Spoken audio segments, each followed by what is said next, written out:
Bem, estou saudando todos aí com a graça e paz da parte do eterno Yahweh, o Senhor dos Exércitos, nosso Pai, Edeahusha, Hamashia, o Messias.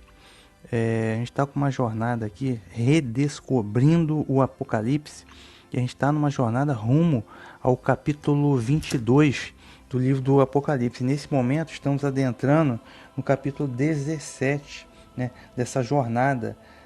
Recomendo que vocês assistam os demais episódios, a playlist Redescobrindo o Apocalipse. Temos também a playlist sobre a marca da besta, uma playlist chamada A Besta. Temos a playlist sobre o livro de Daniel, uma playlist A Verdade sobre o Arrebatamento, que é fundamental você entender os enganos que são apregoados no cristianismo hoje, entender a verdade sobre o arrebatamento, tá? A verdade sobre as 70 semanas, a 70ª semana do livro de Daniel. Acesse a playlist O Livro de Daniel, porque são conhecimentos fundamentais para a gente prosseguir nessa jornada.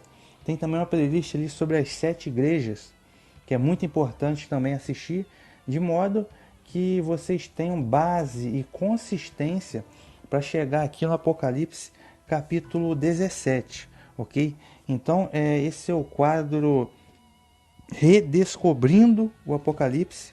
Agora é a vez do capítulo 17.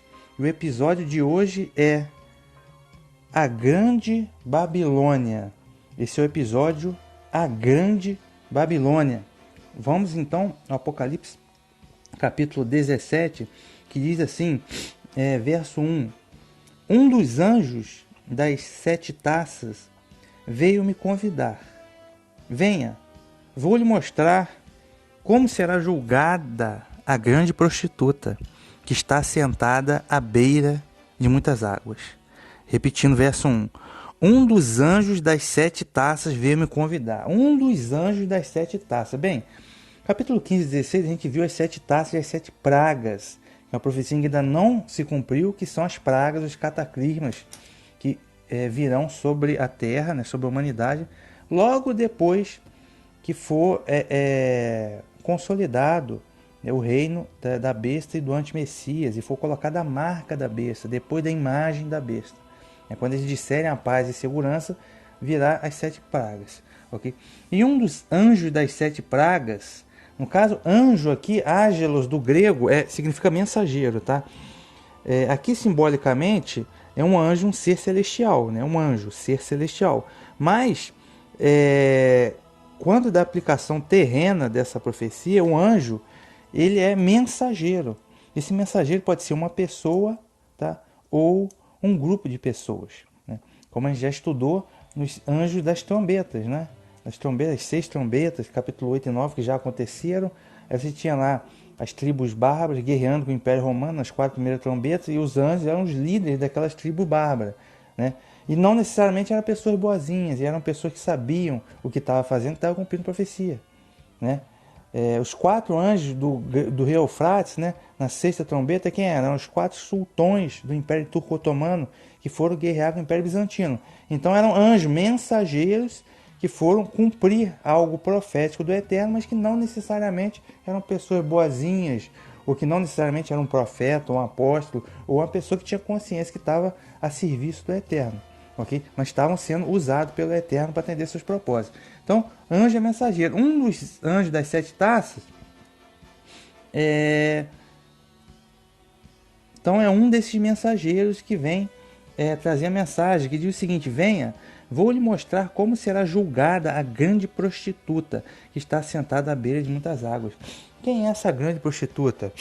A grande prostituta, mais para frente, ela é chamada de a Grande Babilônia. Tá? Não é, óbvio, uma prostituta física, não é uma mulher física literal, mas é prostituta aqui, no caso, religião. Tá? Porque a prostituta física no bordel, ela se prostitui com vários homens, ela se vende, ela não tem marido, ela não conhece fidelidade. Tá?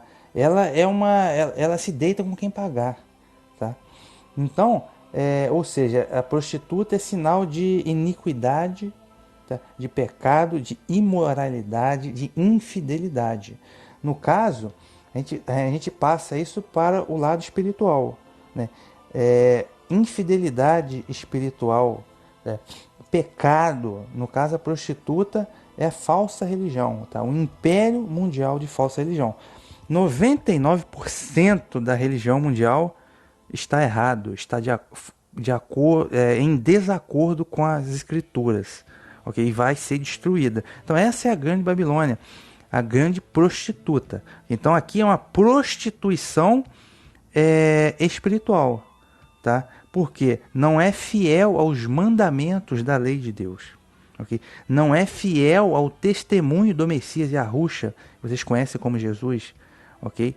Então, basicamente, essa aqui é uma prostituta espiritual. E ela está sentada à beira de muitas águas. Isso é simbólico, tá? Quem são essas muitas águas? São povos, nações, multidões e línguas. Que isso é explicado mais lá na frente, tá? No próprio no próprio Apocalipse 17, ok? Então, ou seja, uma prostituta, uma religião falsa, imoral, tá? Uma religião falsa adoração, uma religião imoral, tá? À beira de muitas águas, são povos, nações, multidões e línguas. Então, essa mulher, essa prostituta, é um império mundial de falsa religião, ok? No caso aqui, um dos anjos das 7 taças veio me convidar. Possivelmente significa que um dos anjos, um dos mensageiros que vão deflagrar as 7 pragas, ele também, além de deflagrar uma das pragas, pode ser que ele também anuncie a queda de Babilônia, ok? Que ele anuncie. Então, esse anjo pode ser também um servo do Altíssimo, tá?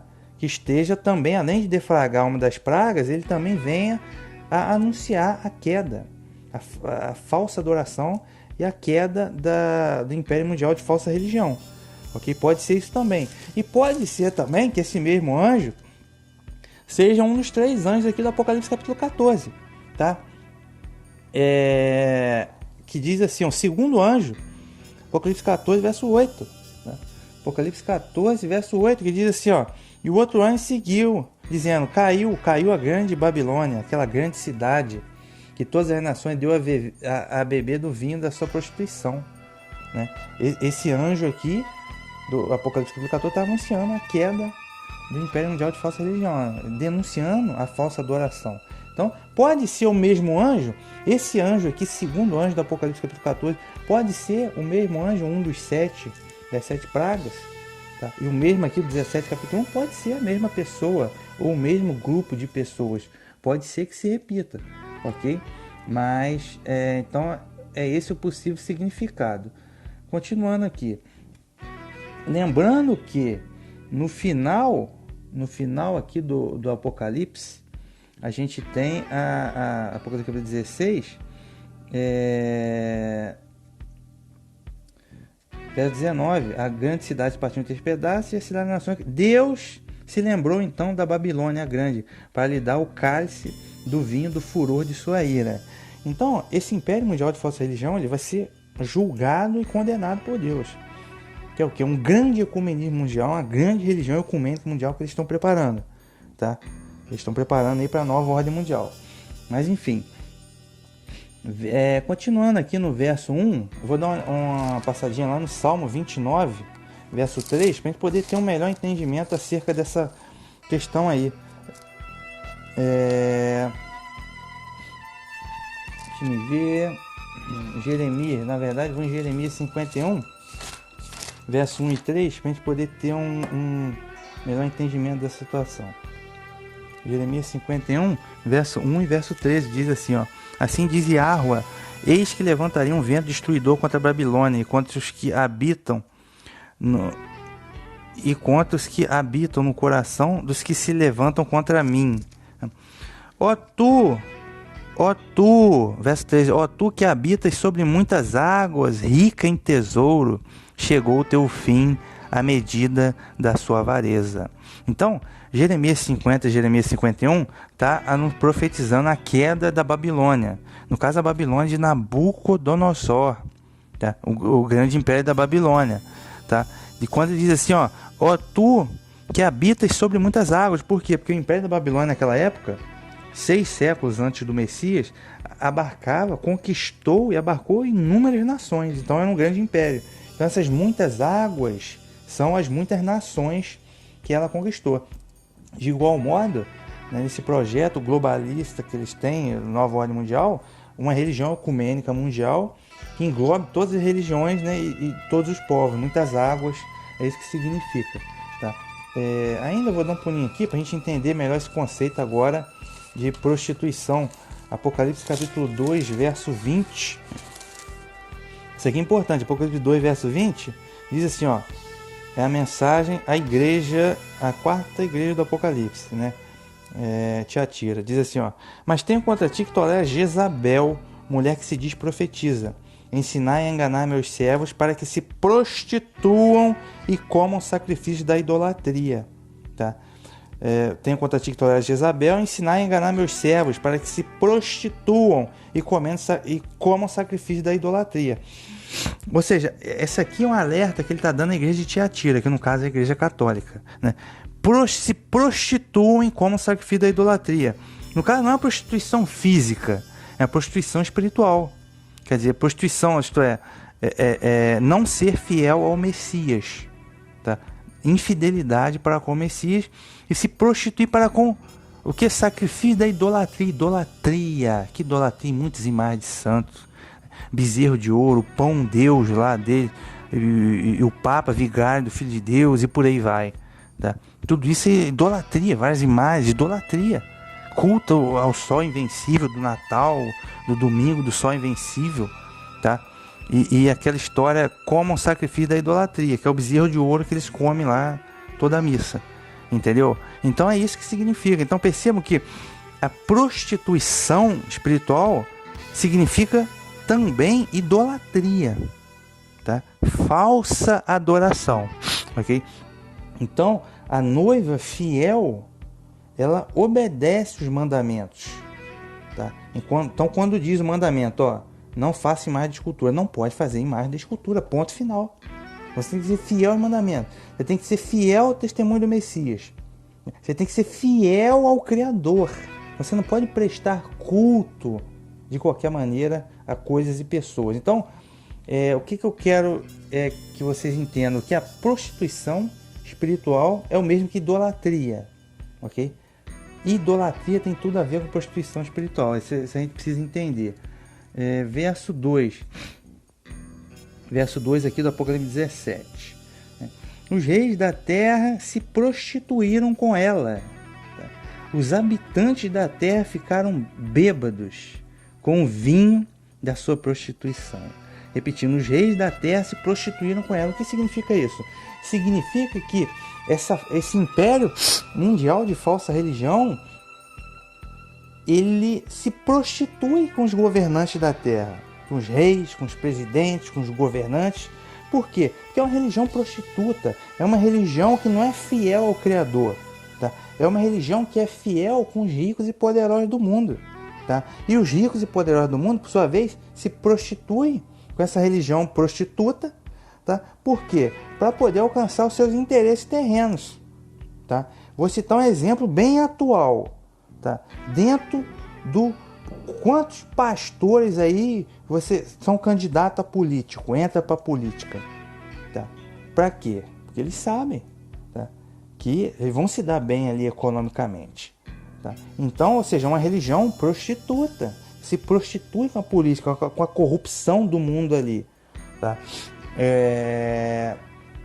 Outra coisa também, quantos pastores aí que são da maçonaria, tá? Estão se prostituindo com bode, tá? Porque maçonaria é uma religião, tá? O cara entra lá, é iniciado no ritual da maçonaria, que é a gnose, né? Eu posso até imaginar, o cara acha que é pastor evangélico com a espada lá no peito dele, com a venda nos olhos, né? Fazendo promessa lá para guardar segredo da maçonaria, né? Ficar a noite toda no quarto escuro lá na cama de reflexão, e no outro dia vai com os olhos vendados lá, bota a espada no peito dele, ele fala que é um irmão maçom, tá?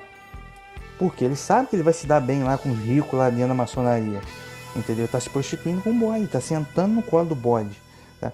Outro exemplo clássico é o que fez a Igreja Católica. O que eles fizeram? Se uniram com a aristocracia romana, né? Se uniram com o imperador romano Constantino, se prostituiu com Constantino, em troca de quê? Constantino, um governante da terra, se deu bem, porque ele usou a religião, ele criou uma religião universal do império dele, para manter o império dele sob poder, uma religião universal, um Deus único que eles produziram, né? Para poder manter o império dele unido. Então o Constantino, o governador da terra, se deu bem. Por sua vez, aqueles bispos corruptos também se deram muito bem, porque se uniram com o imperador e se deram bem, né? Então, ou seja, veja que então o resultado disso, no ano 380, foi o quê? Quando surgiu o termo Igreja Católica, eles se uniram no imperador Teodósio, no Concílio de Constantinopla, né? Que era o quê? Que era, na verdade, uma religião, né? Que acabou se unindo ao império. Então percebam como mais para frente o próprio catolicismo se uniu com reis como Justiniano, aí já lá no século VI, como se uniu com Clovis e vários outros reis de tribos bárbaras para guerrear contra os seus inimigos, acusando eles de herege, né? Como eles utilizaram o tribunal da Inquisição para perseguir os seus inimigos. Então os caras se prostituíram ao extremo, tá? Eles se prostituíram ao extremo, né? Como o rei Carlos Magno foi coroado pelo próprio Papa, né? Então veja que você tem uma grande prostituição, é uma religião prostituta que se une com a política. Religião e política é tudo que a maçonaria gosta. São os dois pilares dele, ok? Então, quando diz aqui no verso 2 que esse império, essa religião não é exclusivamente do catolicismo, tá, que eu estou falando, ou do protestantismo, tá? Isso é geral. Então, os reis da terra se prostituíram com ela, porque os governantes sempre buscaram usar a religião para poder consolidar, né, os seus governos. E a religião, em troca de favores, ou em troca de riqueza, até o século III, o cristianismo era perseguido. Aí, em meados do século IV, eles começaram a se unir com o Império Romano, né? Tudo graças ao Constantino. Aí deixaram de ser perseguidos, mas começaram a ser infiel, tá? Prostituta. Começou a se virar uma prostituta que não era mais fiel ao Criador, tá? Antigamente eles morriam no Coliseu para manter o testemunho do Messias. Agora não, agora eles se prostituíram, né? Eles pegaram o Messias, se uniram lá, o Messias com os Séraphos gregos, com o Sol Invencível, criaram uma deidade trina, né, idolátrica deles, para unir o império. Foi isso que eles fizeram, basicamente, tá? E os habitantes da terra ficaram bêbados com o vinho da sua prostituição. Como assim bêbado? Como que os habitantes da terra ficaram e ficam bêbados? Porque eu falei, a prostituição é igual a idolatria. Prostituição é igual a idolatria. Tenho isso em mente, tá? E é igual a iniquidade, que é o quê? Abandonar os mandamentos da lei de Deus. Okay? Então, esse vinho da prostituição é o vinho da idolatria, é o vinho da falsa adoração, tá? Então, meus amigos, os habitantes da terra ficam bêbados, estão bêbados até hoje. Por quê? Porque eles bebem vinho de falsa religião. Então você fica um bêbado espiritual. O bêbado não consegue discernir as coisas. O bêbado não consegue dirigir. O bêbado bate uma perna na outra, tropeça, não consegue cair. O bêbado não consegue falar direito. O bêbado faz tudo errado. Por quê? Ele não está em condições mentais de discernir o certo do errado. Por isso que o bêbado só faz bobagem, tá? Da mesma forma, é o bêbado espiritual, aquele que não tem discernimento. Aquele que não sabe o que é a verdadeira adoração. Não sabe quem é o único Deus Criador, o Pai, o Altíssimo, Yahweh. As pessoas não conhecem. Tá? As pessoas não sabem quem é o Messias, a salvação pela graça na fé no Messias. Tá? Yahushua, que é o Filho unigênito de Deus. As pessoas não conhecem. Tá? As pessoas não conhecem a Torá, o que é instrução, para você poder ter uma vida piedosa. Tá? O que Deus aprova, o que Deus não aprova, as pessoas não conhecem. Tá? Mas as pessoas conhecem o que? Imagem de escultura diversa. A pessoa faz imagem de escultura. Por que elas fazem imagem de escultura? Sendo que a Bíblia condena claramente não fazer imagem de escultura religiosa. E por que as pessoas fazem? Porque estão bêbadas. Porque estão bêbadas. Que a grande prostituta, a religião mundial, ensinou elas a fazer imagem de escultura. Tá? Então eles estão adorando demônio. Okay? Por que você não pode aderir ao espiritismo? O espiritismo. Por que você não pode? Você não pode ir à sessão espírita, consultar os mortos. Não existe reencarnação. Tá? Os espíritos não vão te guiar a nada. São demônios. Por quê? Porque vocês estão bêbados. Vocês estão bêbados. Por isso que vocês seguem o espiritismo. Porque se você estivesse sóbrio, iria aprender com a Torá aqui. Ok? Que você não pode aderir ao espiritismo. Né? Por que as pessoas cultuam muitos deuses, várias entidades, várias deidades, tem imagem desses deuses e cultuam vários deuses? Por quê? Porque estão bêbados. Porque a religião mundial ensinou para elas que existem vários deuses, que é politeísmo. Tá? A religião mundial não ensinou para elas o que é adoração, espírito e verdade, é o único Deus criador. Eles não sabem. Okay? Então por que a mulher muitas vezes vai lá no terreiro de macumba fazer... pedir os demônios lá para trazer o amor da vida dela? Porque a pessoa está bêbada. O bêbado não raciocina. O bêbado só faz bobagem. Entendeu? Então, são várias as religiões que fazem isso. Mas, analisando friamente aqui as escrituras, você vai ver que a principal dessas religiões é o que vem de Roma. Que é o que vem de antigamente Babilônia e depois Roma para a gente. Ok? Que no caso foi o Império Romano, aderiu como religião ao catolicismo. Tá? Quem foi que ensinou que Deus é uma deidade trina, que são 3 pessoas? Quem que ensinou isso? Tá? Isso é falsa adoração. A Bíblia é clara. Shema Israel, Yahweh Eloheinu, Yahweh Ehad. Ouve Israel, Yahweh, nosso Deus, Yahweh é um. Essa é a tradução correta. Agora eles dizem que são 3 pessoas.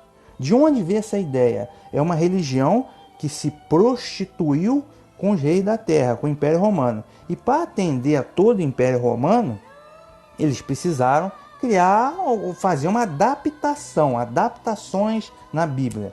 Okay? Criar uma deidade que fosse aceita em todo o Império Romano. Então, o que eles fizeram? Foram lá buscar em Platão. Já existia uma religião na Europa chamada 3 em 1. Tá? Então, eles pegaram aquilo, pegaram a filosofia de Platão e adaptaram ali. Tertuliano fez uma adaptação. Todos os povos pagãos cultuavam deidade trina. Então, eles criaram uma deidade trina para poder aceitar o Império Romano. Todos os povos pagãos acreditam na imortalidade da alma. E eles aderiram à imortalidade da alma também. Tá? Eles não conhecem ressurreição. As pessoas não sabem o que é a ressurreição. Que o Messias ressuscitou e prometeu ressuscitar os eleitos. As pessoas não conhecem ressurreição. Porque as pessoas estão bêbadas pelo espiritismo.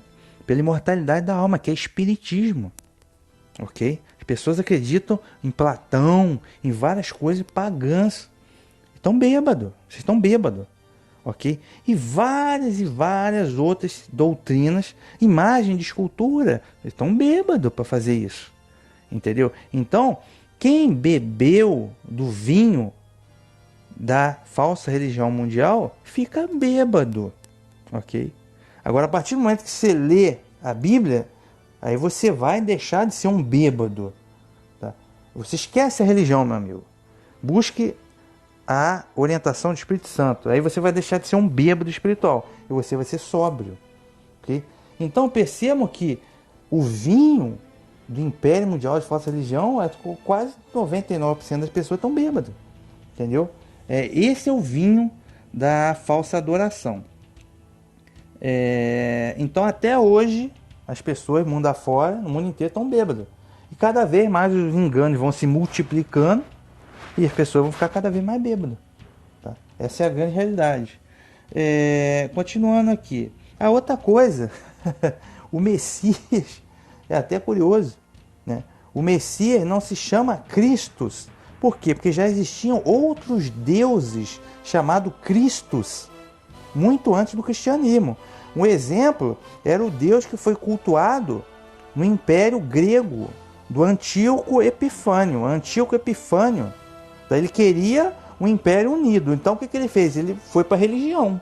Para você manter o Império unido, você tem que ter uma religião comum no Império todo, manipular a fé das pessoas.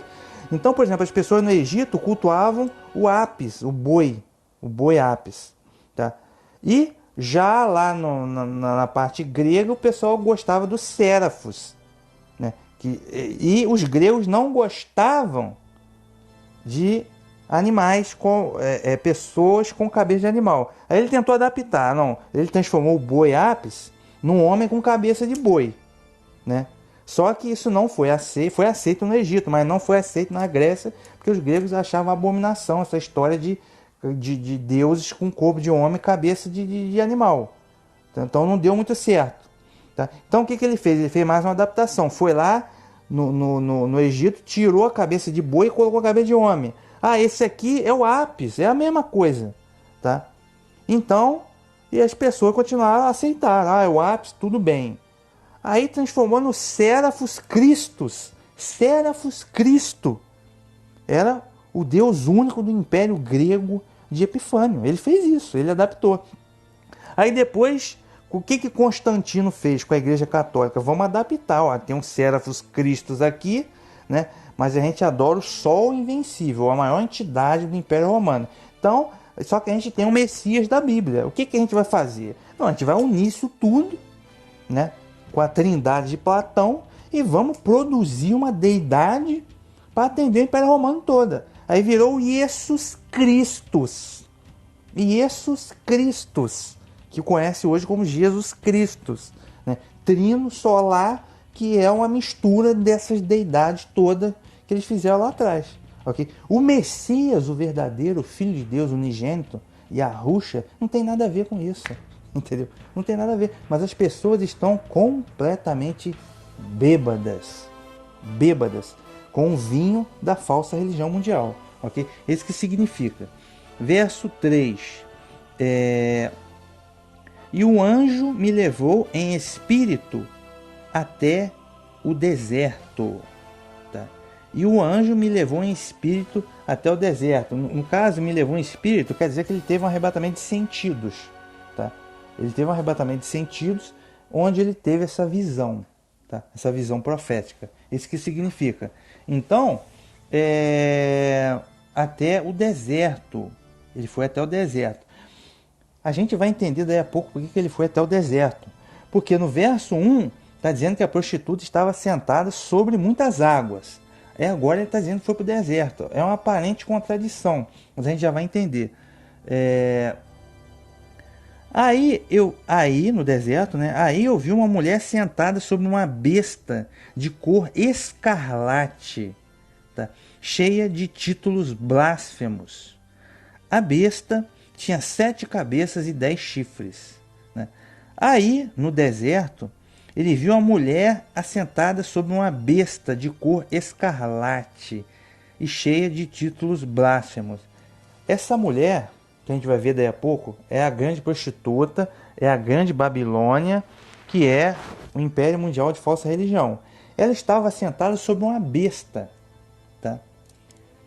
Quem é essa besta que ela está sentada? A gente já viu no episódio do capítulo 13, a primeira parte, que fala dessa besta. Tá? Essa besta simboliza política. Política. Aí, no caso, houveram vários impérios que a gente vai estudar. Essa besta é de cor escarlate. Tá? Cor escarlate, no caso, é vermelho. Tá? E por que é vermelho? Bem, vermelho, historicamente, é a cor de alguns inimigos históricos do povo de Deus. Por exemplo, Edom. Edom é o povo que saiu de Esaú, o irmão mais velho de Jacó, que deu origem a Israel. E Edom significa vermelho. Edom significa literalmente vermelho. E os edonitas eram inimigos históricos de Israel. Desde o ventre, desde quando Jacó e Esaú estavam no ventre da mãe dele, Rebeca, eles estavam brigando. Eram os dois povos que estavam brigando entre si. E Edom acabou sendo destruído, mas eles odiavam os israelitas. Okay? E também, escarlate era a cor do Império Romano. Né? O Império Romano, né, que destruiu Israel no ano 70, destruiu o templo no ano 70, né, o Império Romano. Mas o vermelho, no caso aqui, ele simboliza pecado, ok? O vermelho simboliza pecado, escarlate, tá? E o que é o pecado? O pecado é a transgressão da Torá, tá? O pecado é a transgressão da lei de Deus, ok? Isso é o pecado.